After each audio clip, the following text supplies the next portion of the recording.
Hey guys, my name is Soji. Let's go ahead and go over what I did for the last month while creating my engine.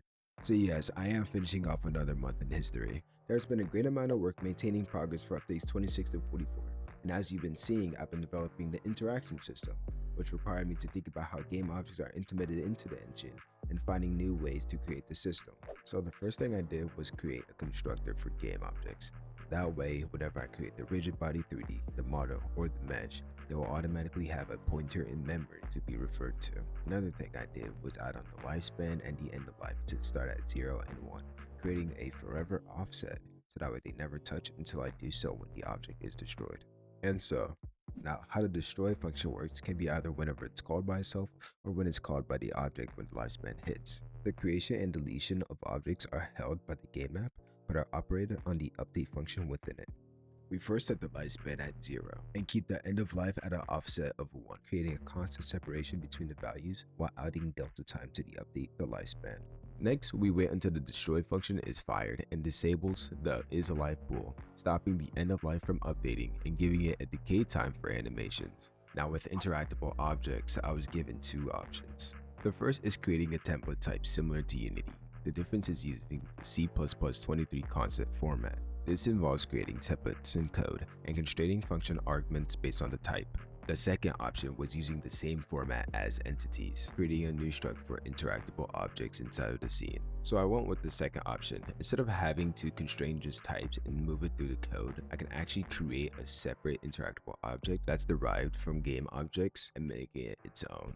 Now I create a new interactable object struct which derives from game objects. First, we implement an interaction type and an interaction value. The type determines whether it's a minigame, an object, or an item that's being altered. Then the value determines what we activate. Whether it's a specific minigame, we get a specific item, or we activate a specific object based off of the object ID. We set all this whenever we load up the interactable object constructor, forcing objects to have a type and a value for whenever they get interacted with. Then we simply apply a virtual void for on interaction whenever it gets interacted with.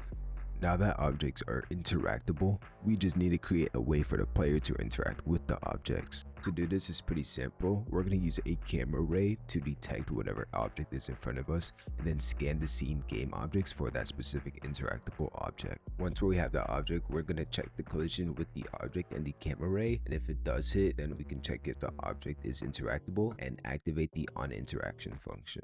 Now that step 2 is done, where the player can interact with objects, we need to make it so that the objects can actually interact with the mini games. As I said before, we use the on interaction to get the interaction type and use the value. How this works specifically is that whenever it's activated with the mini game type, it will go to the scene manager and set the active mini game to whatever we choose. And there you have it. That's how I completed the interaction system. Now, any interactable object can activate mini games however they choose or anything else. So the next thing that came up was the initialization of the mini games. I figured this out because one big issue I was having with mini games was that I couldn't alter the actual struct data of mini games. Static void. The static void was the type def that was declared by the update game method and the draw game method for loading up the mini games. So instead, I had to put in the minigame data as a parameter for it so that way I could adjust the game data.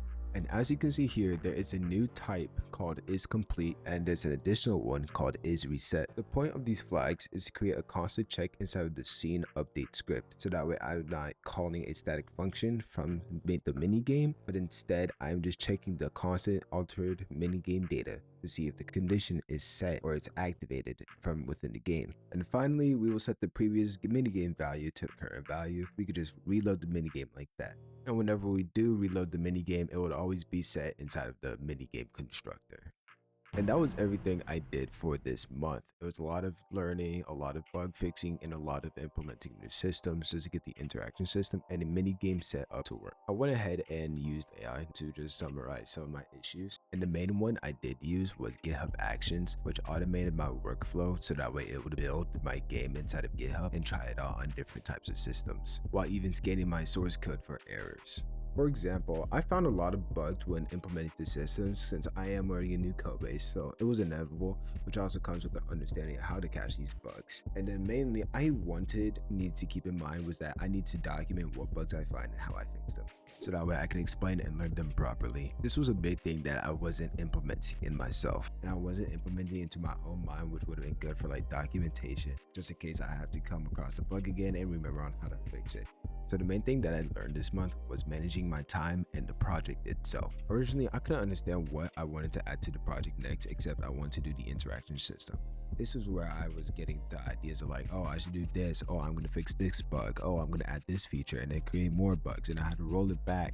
That's why I had like 3 different versions of the object pointers when I didn't even need the object pointer. But in the end, that's why I'm setting up Notion so that way I can get my project management corrected. It's going to be in order. I'm going to be able to track the list, and it's going to be a much better process. Plus, I can have AI automatically create a progress, a step-by-step progress for me creating the functions, which is going to be way faster and way better for me to implement and get my project finished. And that's about it for everything I've done this month. Please, if you like the video, leave a like and comment. And then if you also want, you can just text me or just join the Discord down below, or even check out the GitHub. I'll catch you on the next video. Peace.